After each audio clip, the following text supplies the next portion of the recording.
शेरपुर गांव में दो व्यापारी भाई रहते थे। एक का नाम था प्रणव और दूसरे का आनंद। दोनों का एक बड़ा कपड़े का कारखाना था। पूरे गांव में उनके सभी के साथ अच्छे संबंध थे।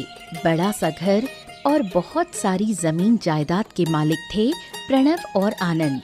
दोनों भाई अपने माता पिता बिमला और पीताम्बर और अपनी इकलौती छोटी बहन शारदा के साथ एक ही घर में रहते थे। प्रणव विवाहित था।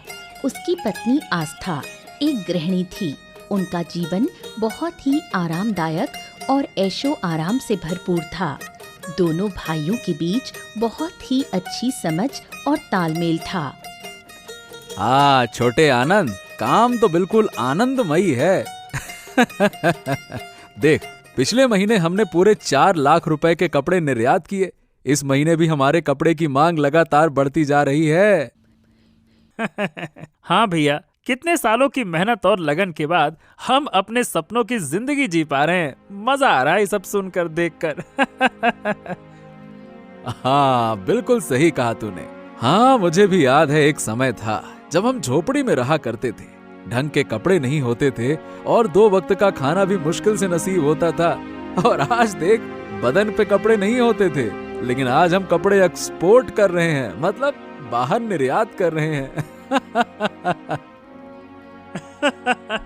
हाँ भैया, और आज हमारे कामयाबी को देखकर लोग जलते हैं। अगर आपका साथ ना मिला होता ना भैया, तो आज हम इस मुकाम पर पहुंच ही नहीं पाते। अरे आनंद, ये सब हमारी मिलजुल कर की गई मेहनत और ईमानदारी का नतीजा है। हाँ भैया, अगर हम ऐसे ही मेहनत और ईमानदारी से काम करते रहे ना, तो कुछ सालों में हमारे कपड़े की मांग न केवल देश में बल्कि विदेशों में भी होगी। देखना भैया। ये कही तूने जबरदस्त बात। यही उम्मीद तो मेरी भी है। ईश्वर करे हमारी सुखी जिंदगी को किसी की नजर ना लगे। अच्छा भैया, मैं क्या कह रहा हूँ कि मैं कल कोलकाता जा रहा हूँ। वहाँ के फैक्ट्री मालिकों से मिलूंगा और निर्यात जिस रफ्तार से बढ़ रहा है, उन्हें हमारी दरें भी बढ़ानी चाहिए। क्या कहते हैं आप? सोच तो मैं भी यही रहा था। बहुत बढ़िया, ठीक है। दोनों भाई दिन भर अपने कारखाने और व्यापार की बातों में व्यस्त रहते थे। उनकी आपसी समझदारी ही उनकी सफलता की सबसे बड़ी वजह थी। प्रणव की पत्नी आस्था और उनकी छोटी बहन शारदा रिश्ते में भाभी ननद थीं, लेकिन आपस में गहरी दोस्ती जैसी थी। आस्था और शारदा एक दूसरे की हर बात में सहयोग करती थीं। शारदा अपने बहुत से राज केवल अपनी भाभी को बताती थी, जिन्हें घर में और कोई नहीं जानता था। वो दिन भर एक दूसरे से बात करती रहती थीं। मैंने पापा से कितनी बार कहा है कि मेरी शादी की बात ना करें। अभी तो मैंने कॉलेज की पढ़ाई शुरू ही की है और वो अभी से शादी की जिद कर रहे हैं। तू अब बड़ी हो रही है, इसलिए तेरे पापा तेरे भविष्य की चिंता कर रहे हैं। सभी माता पिता ऐसा करते हैं, इसमें इतना नाराज होने की क्या बात है? लेकिन मेरी राय का कोई मतलब नहीं। जिससे मेरी शादी होगी वो मुझे भी पसंद आना चाहिए। जबरदस्ती किसी अनजान से शादी कर देना कोई हल नहीं है। जब मेरी तेरे भैया से शादी हुई, मैंने तो उनका चेहरा तक नहीं देखा था। शादी के दिन ही पहली बार देखा। किसी अनजान से शादी करना तुम्हें अजीब नहीं लगा? मेरी कोई राय नहीं ली गई थी। मुझे बस बताया गया कि लड़का देख लिया गया है और शादी की तारीख तय हो गई है। और तुमने विरोध नहीं किया भाभी?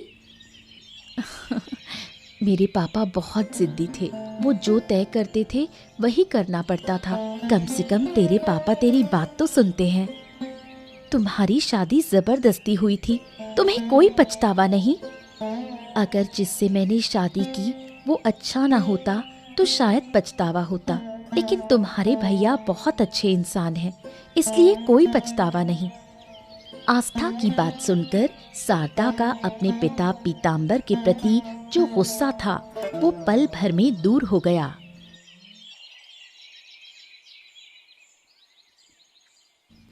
आनंद थोड़े शर्मीले स्वभाव का था, इसलिए उसके ज्यादा दोस्त नहीं थे।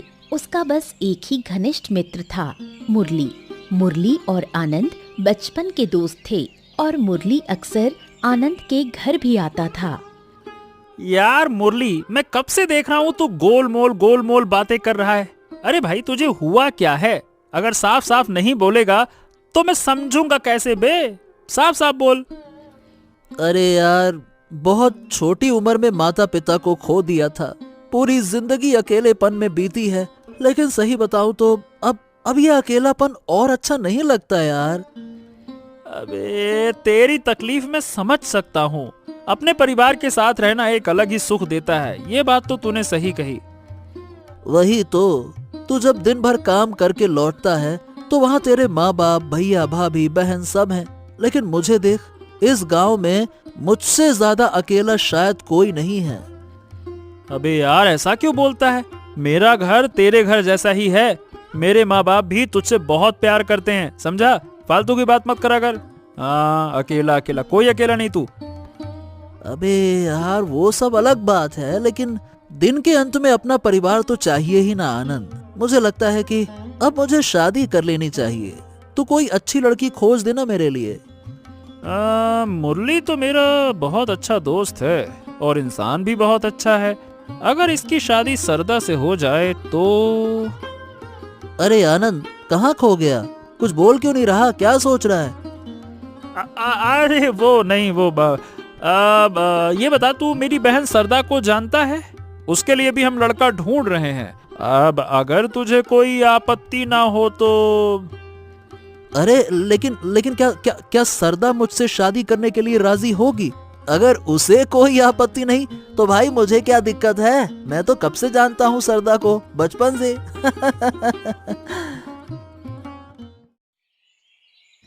प्रणव अपनी पत्नी आस्था के साथ बहुत अच्छा व्यवहार करता था। वो कभी भी उससे ऊंची आवाज में बात नहीं करता था।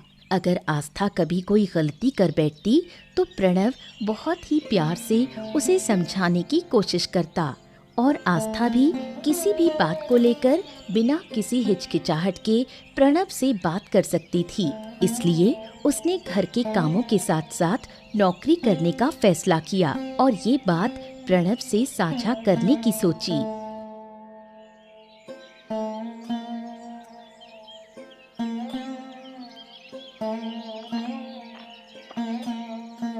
आज फैक्ट्री में दिन कैसा बीता? हाँ, मत पूछो भाई। आजकल काम का इतना दबाव है कि 2 मिनट बैठकर आराम करने का वक्त नहीं मिलता। सुबह से कर्मचारियों के साथ मुझे भी इधर उधर भाग दौड़ करनी पड़ी है। अगर आप बुरा ना माने तो एक बात करनी थी आपसे।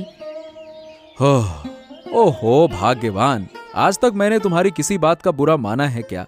देखो, मन में कुछ हो तो बेझिझक कह दो। मुझे हमेशा से पढ़ाने का शौक था। मेरी इच्छा थी किसी स्कूल में अध्यापिका बनूं। अरे वाह, अध्यापन तो बहुत ही महान पेशा है आस्था। हमारे घर से थोड़ी दूर पर जो सरकारी स्कूल है वहाँ एक शिक्षिका की जरूरत है। अगर आपको कोई आपत्ति ना हो तो मैं उस पद के लिए आवेदन देना चाहती हूँ। क्या बात, बहुत अच्छी बात है ये तो। लेकिन ये बताओ, तुम्हें नौकरी करने की क्या जरूरत है? हमारे पास पैसों की कोई कमी तो है नहीं। क्या जिंदगी में हर चीज सिर्फ पैसे के लिए ही की जाती है? अध्यापन मेरा शौक है और इसलिए मुझे इसमें रुचि है। ठीक है आस्था, अगर तुम्हारा दिल यही चाहता है तो मैं तुम्हें रोक कर तुम्हारा मन नहीं तोड़ूंगा। बहुत बढ़िया, तुम आवेदन कर सकती हो। आपने तो हामी भर दी, लेकिन अगर घर वालों को कोई आपत्ति हो? ओहो, तुम मेरी पत्नी हो, इसीलिए तुम क्या करोगी या क्या नहीं करोगी ये तय करना मेरा जिम्मा है। मतलब हम दोनों का, घर वालों का नहीं। तुम्हें किसी से डरने की आवश्यकता नहीं है। प्रणव के सहयोग से आस्था पास के सरकारी स्कूल में शिक्षिका बन जाती है और छोटे बच्चों को पढ़ाने लगती है। आस्था से उसकी जिंदगी की दुखद कहानी सुनकर शारदा बदल जाती है। उसे ये एहसास होता है कि वो अपने पिता पर बेवजह नाराज हो रही थी। कम से कम उसके पिता पीताम्बर उसकी शादी की चिंता तो करते थे, लेकिन कभी उस पर कोई दबाव नहीं डाला। अब उसे अपने व्यवहार पर पछतावा होता है। क्या हुआ बेटी? ओहो हो, हमारी बिटिया रानी का मन उदास है लगता है। कोई बात नहीं बेटा, अब मैं तेरी शादी की बात नहीं करूंगा। जब तू तैयार होगी तभी मैं इस बारे में सोचूंगा, वादा करता हूँ, ठीक है? मैंने आपसे कुछ ज्यादा ही गुस्सा कर दिया था बाबा। अब समझ में आ रहा है कि मैंने सही नहीं किया। आप मुझे माफ कर दीजिए। अरे पगली, इस छोटी सी बात के लिए क्या माफी मांगती है? मुझे तुझसे कोई शिकायत नहीं है। मैंने अपना फैसला बदल दिया है। अगर आप चाहें तो मेरे लिए कोई अच्छा रिश्ता देख सकते हैं। अब मैं शादी के लिए तैयार हूँ। सच कह रही है? फिर बाद में अपना मन तो नहीं बदलेगी ना? जब लड़के वाले आए तो बोले नहीं नहीं नहीं, मुझे नहीं मिलना। ऐसा तो नहीं करेगी? बोल बोल। नहीं बाबा, जो कह रही हूँ दिल से कह रही हूँ। शारदा और पीताम्बर के बीच सारे मनमुटाव खत्म हो जाते हैं और पीताम्बर अपनी बेटी के सिर पर स्नेह से हाथ फेरते हैं। हमेशा आनंद का अच्छा दोस्त बनने का नाटक करने वाला मुरली असल में कुछ और ही सोचता था। सबके सामने भले आदमी का मुखौटा पहनने वाला मुरली अंदर से एक गिरे हुए चरित्र का आदमी था। नशा, जुआ, कोई भी बुरी आदत ऐसी नहीं थी जो मुरली में ना हो। आनंद से उसकी दोस्ती भी एक साजिश थी। मुरली का असली मकसद था आनंद की बहन शारदा से शादी कर धीरे धीरे प्रणव और आनंद की फैक्ट्री पर कब्जा करना। और उसका ये राज जानता था उसका सबसे करीबी दोस्त भानु।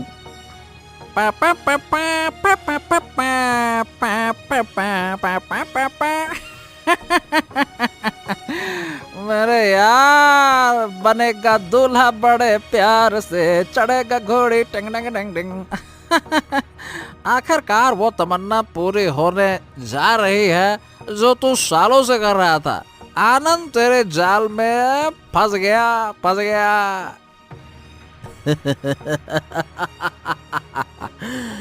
ऐसा जबरदस्त नाटक किया मैंने।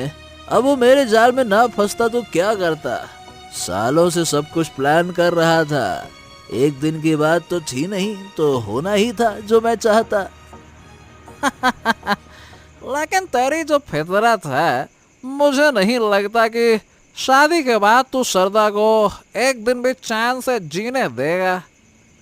अबे सरदा है प्रणव और आनंद की जान, और इसीलिए सरदा से शादी करके मैं उसकी कमजोरी का फायदा उठाऊंगा। लेकिन भाई मुझे क्या लगता है तो इतनी आसानी से प्रणव और आनंद से उनकी फैक्ट्री छीन पाएगा क्या? बोल। पहले शारदा से मेरी शादी तो हो जान दे, एक बार शहनाई तो बजने दे। पे पे पे पे। एक बार रिश्ता जुड़ गया फिर फैक्ट्री में आना जाना आसान होगा। फिर धीरे धीरे फैक्ट्री का मालिक बन जाऊंगा। अबे तेरे जैसा चालाक इंसान मैंने जिंदगी में नहीं देखा। साला बहुत कमीना है तू रे। पूरे गांव के सामने तो ऐसे मासूम बनने की एक्टिंग करता है जैसे तुझसे सीधा तो कोई आदमी ही नहीं है साला। जिंदगी एक बड़ा रंगमंच है मेरे दोस्त, और अरे गिरते गिरते बचा।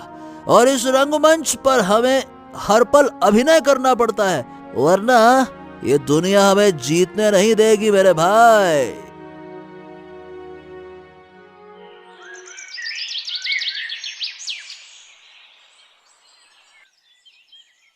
जैसे ही आनंद ने घर में मुरली और शारदा की शादी की बात उठाई, प्रणव इसका विरोध करने लगा, जबकि घर के बाकी सदस्य मुरली को पसंद करते थे।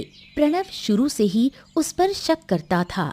इसी बात को लेकर आनंद और प्रणव के बीच झगड़ा हो गया। प्रणव किसी भी कीमत पर शारदा की शादी मुरली से करवाने के लिए राजी नहीं था। ये शादी किसी भी हाल में नहीं हो सकती। मैं अपनी बहन की शादी मुरली जैसे लड़के से हरगिज नहीं करूंगा। अरे लेकिन भैया, मुरली में खराबी क्या है? हाँ, ये बात है कि शायद हमारे जितने पैसे नहीं हैं, लेकिन जो भी हैं वो सरदा को खुश रख सकेगा, यही तो जरूरी है। ऐसा है आनंद, हर चीज का फैसला पैसे से नहीं होता, और जरूरत पड़ी तो मैं किसी गरीब किसान से भी बहन की शादी करवा दूंगा, लेकिन मुरली से हरगिज नहीं। बात खत्म। हर बार किसी को ऊपर से देखकर फैसला नहीं लेते हैं। आप सबको मुरली पसंद है, मैं समझ रहा हूं, लेकिन मुझे तो शुरू से ही उस पर शक होता है। जितना वो खुद को सरल दिखाता है ना, मुझे लगता है कि असल में वो वैसा है ही नहीं। अंदर से मुझे वो, मैं कह नहीं सकता, बुरा लग जाएगा आनंद को। भैया, मैं समझ रहा हूँ आप क्या कहना चाहते हैं। मैं मुरली को बचपन से जानता हूँ वो कैसा है, और ये मुझसे बेहतर कोई नहीं जान सकता कि वो कैसा है। और मैं कभी भी जानबूझकर अपनी बहन के लिए गलत रिश्ता तो नहीं चुन सकता ना। देख आनंद, मैं घर का बड़ा बेटा हूं और मेरा फैसला ही अंतिम होगा। एक बार कह दिया कि मुरली से शादी नहीं होगी तो मतलब नहीं होगी, बस बात खत्म।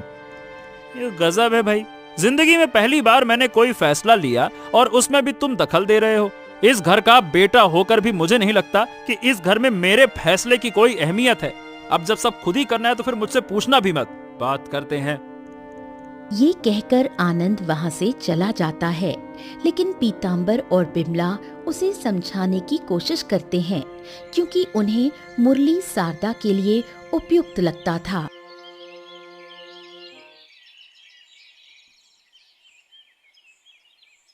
बहुत समझाने के बाद आखिरकार मन नहीं होते हुए भी प्रणव सहमति दे देता है। जब सभी ने शादी के लिए हामी भर दी, तब आनंद ने शारदा से बात की। वो मुरली की तारीफ करने लगा, लेकिन प्रणव की ही तरह शारदा भी मुरली से शादी नहीं करना चाहती थी। परंतु आनंद के बार बार समझाने और पीतांबर व बिमला के कहने पर शारदा एक तरह के द्वंद में फंस जाती है। देख सरदा, मुरली मेरा बचपन का दोस्त है। मुझे पूरा यकीन है कि अगर तेरी शादी उससे होगी तो वो तुझे बहुत खुश रखेगा। लेकिन दादा, वो तुम्हारा दोस्त है। जब भी वो घर आया है, मैंने हमेशा उसे भाई जैसा सम्मान दिया है। अब उसी से शादी? ओहो, मुझे पता है ये बात तेरे लिए अजीब है, लेकिन आजकल के जमाने में मुरली जैसा ईमानदार, सीधा, परिवार को समझने वाला, क्योंकि उसके पास परिवार नहीं है तो वो समझता है परिवार की अहमियत क्या है। और पैसे नहीं है लेकिन लालची नहीं है, मतलब हर तरफ से वो अच्छा ही है। एकदम साक्षात भगवान जैसा है वो। ऐसा लड़का तुझे मिलना बहुत मुश्किल है, और उसका कोई इस दुनिया में है भी नहीं। अकेले राज करेगी। मैं जानती हूँ, तुम जो भी कहोगे वो मेरे भले के लिए ही कहोगे, और अगर तुम कह रहे हो तो जरूर मुरली अच्छा इंसान होगा, पर मेरा मन जाने क्यों मान नहीं रहा। देख, बचपन से तूने जो भी जिद की मैंने हमेशा पूरी की, कभी तुझे किसी चीज से रोका नहीं। अब जिंदगी में पहली बार मैं तुझसे कुछ मांग रहा हूँ और तू वो भी नहीं करेगी। बता भला। ऐसे क्यों कह रहे हो दादा? मैं ऐसा कोई काम नहीं करना चाहती जिससे तुम्हें दुख पहुँचे, लेकिन जब दिल ही नहीं मान रहा तो मैं क्या करूँ? हाँ, ठीक है, समझ गया। प्रणव दादा की तरह तेरे लिए भी मेरी बात की कोई अहमियत नहीं है। ठीक, अब मैं तुझ पर कोई जोर नहीं डालूंगा भाई, तेरी जिंदगी है, तू देख अच्छे से, मैं क्या कह सकता हूँ। चल ठीक है। अरे देखो तो सही, अब तो तुम मुझसे नाराज हो रहे हो। अरे रहन दे, नाराज होने वाली क्या बात है। समझ गया मैं, इस घर में मेरा कोई अधिकार नहीं बचा।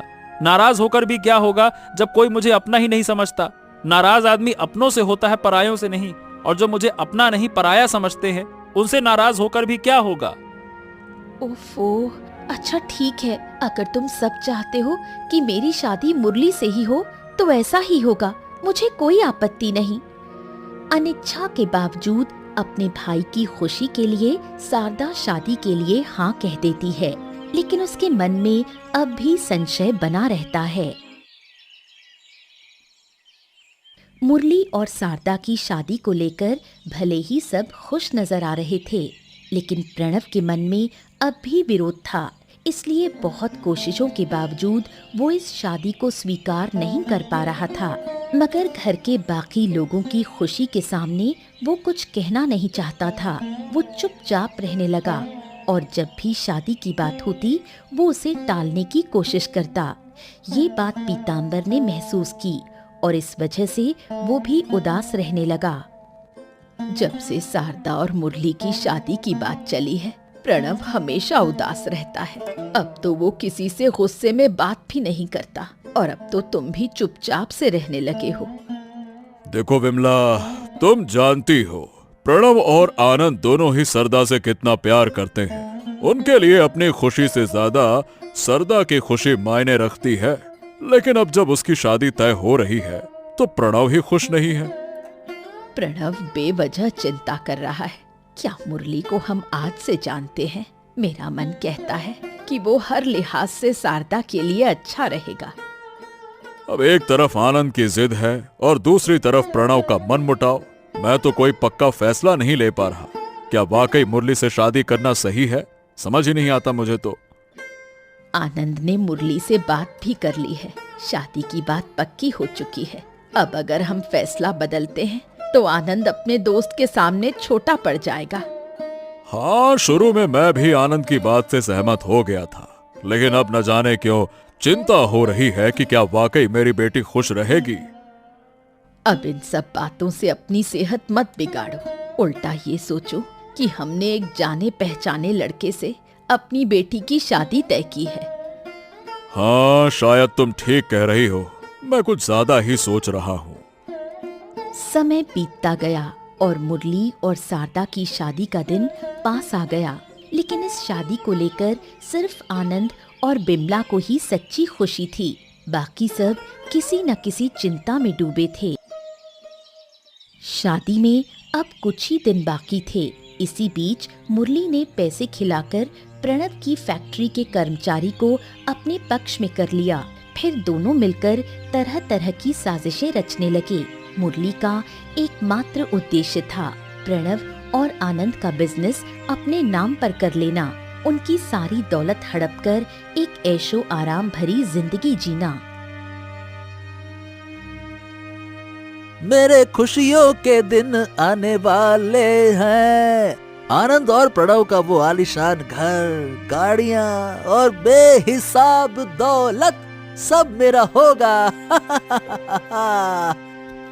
अबे साले, क्या तू सिर्फ अपने स्वार्थ के लिए ही सरदा से शादी कर रहा है? एकदम ही मतलब ही हो गया है क्या तू? बिल्कुल मेरे भाई, वरना मैं सरदा से शादी कभी ना करता है। उससे कौन शादी करेगा बे?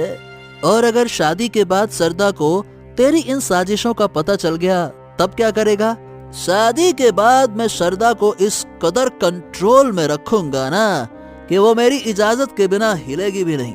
उसके दोनों भाइयों की मेहनत से खड़ी की गई फैक्ट्री और जायदाद पर कब्जा करके मैं गायब हो जाऊंगा।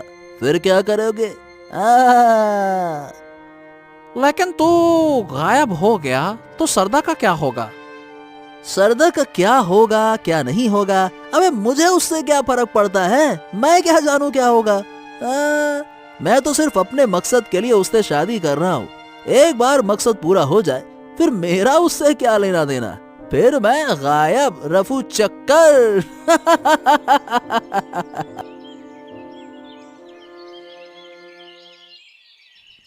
शारदा और मुरली की शादी हो जाती है। लेकिन शादी के कुछ दिन बाद से ही मुरली शारदा के साथ बहुत बुरा व्यवहार करने लगता है। वो हर वक्त शारदा को कंट्रोल करने की कोशिश करता। धीरे धीरे मुरली का आना जाना प्रणव और आनंद की फैक्ट्री में भी बढ़ने लगा। तभी प्रणव और आनंद को पता लगता है कि उनकी फैक्ट्री का मुनाफा पहले से काफी कम हो गया है। हर महीने हिसाब किताब में कुछ न कुछ गड़बड़ी रहती है और उन्हें लाखों का नुकसान झेलना पड़ता है। लेकिन वो समझ नहीं पाते कि अचानक ऐसा क्यों हो रहा है। उनके पिता पीताम्बर भी चिंतित हो जाते हैं। अब प्रणव और पीताम्बर को मुरली की फैक्ट्री में बढ़ती मौजूदगी पर शक होने लगा। नहीं बाबा, 2 महीने पहले तक तो हमारी फैक्ट्री में 5 से 10 लाख का बिजनेस होता था। अचानक ये गिरावट, ये मैं समझ ही नहीं पा रहा हूँ कि ये कैसे हुआ। बेटा, मुझे भी लग रहा है कि कहीं ना कहीं कोई गड़बड़ है, वरना ऐसे अचानक से 10 लाख का नुकसान। वही तो मुझे लगता है कि हमारी फैक्ट्री में बाहरी लोगों की एंट्री बंद कर देनी चाहिए। आप समझ ही रहे हैं कि मैं किसकी बात कर रहा हूं पापा। मुझे पता है कि तू मुरली की बात कर रहा है, लेकिन अगर आनंद को पता चला तो वो फिर से नाराज हो जाएगा। ओफो, लेकिन पापा, मेरे लिए फैक्ट्री का नुकसान ज्यादा मायने रखता है, आनंद की नाराजगी नहीं। और ये दोस्ती वोस्ती बाद में। यहां हम सब लोग प्रोफेशनल काम कर रहे हैं। मुझे मुरली पर शक है। आनंद जितना उसे भला समझता है वो उतना ही चालाक और धोखेबाज है, उसकी नजरों से समझ में आता है। अब देखो, मैं भी चाहता था कि श्रद्धा की शादी उससे ना हो, लेकिन तेरी माँ ने रोक लिया। न जाने मेरी बेटी उसके साथ कैसे रह रही होगी। अब पछताकर होगा क्या? जब मैं शुरू से बोल रहा था तब किसी ने मेरी बात नहीं मानी। सबको लगा था कि मुरली बहुत ईमानदार लड़का है, बहुत अच्छा करेगा। लो, क्या कहूं मैं। उन्हें मुरली पर शक हो जाता है, लेकिन सबूत न होने की वजह से वो कुछ नहीं कर पाते। दोनों फैक्ट्री के भविष्य को लेकर चिंतित रहते हैं। एक तरफ जहां प्रणव और पीतांबर अपनी फैक्ट्री को लेकर परेशान थे, वहीं दूसरी तरफ मुरली फैक्ट्री के प्रमुख सहायक भोला की मदद से लाखों रुपए और कीमती कपड़े चोरी छिपे निकालकर ऊंचे दामों में बेचता और धीरे धीरे अमीर बन रहा था। इन सब के बदले में वो भोला को भी मोटी रकम देता, जिससे भोला उसकी इस घिनौनी हरकत में पूरा साथ देता। लेकिन शारदा को अब भी इन सब बातों की भनक नहीं थी। अरे कब तक ऐसे ही चोरी छुपे पैसे लेकर जीना पड़ेगा, बोलो? अरे तो आप करना क्या चाहते हैं? वैसे भी मैं हूँ, तभी तो आप इतना पैसा निकाल पाए। लेकिन अब तो प्रणव बाबू को भी हिसाब में गड़बड़ी दिखने लगी है। अब वो मुझ पर शक कर रहे हैं मुरली बाबू। अरे बाबा, तुम तो होशियार आदमी हो, तुम्हारे लिए उन्हें बहलाना फुसलाना क्या बड़ी बात है। अरे बाबा, मैं तो कर रहा हूँ, लेकिन अब जब उनका शक बढ़ गया है तो काम थोड़ी मुश्किल हो गया है। अब आप जो मुझे पैसे देते हैं वो बढ़ाने होंगे। हाँ। ओहो, तुम क्यों घबरा रहे हो? तुम बस मेरे लिए काम करते रहो, पैसे की कोई चिंता मत करो, मैं हूँ, है ना? ठीक है, अब आप चाहे भी तो फैक्ट्री में आ जा नहीं सकते। प्रणव बाबू ने साफ साफ कह दिया है, हाँ, कि फैक्ट्री में सिर्फ वो, उनके भाई, उनके पिता और कर्मचारी ही जा सकते हैं, कोई और नहीं। ओह, ये बात है। इसका मतलब वाकई में मामला पेचीदा हो गया है। मतलब अब प्रणव को मुझ पर गंभीर शक हो गया है। वही तो, अब से हमारी बातचीत फैक्ट्री के बाहर ही होगी। अब जब तक आप मेरी जेब गरम करते रहेंगे, मैं आपका काम पूरी लगन से करता रहूंगा। ठीक है, चलिए, जाइए जाइए, कोई देख लेगा तो गड़बड़ हो जाएगी। जाइए जाइए।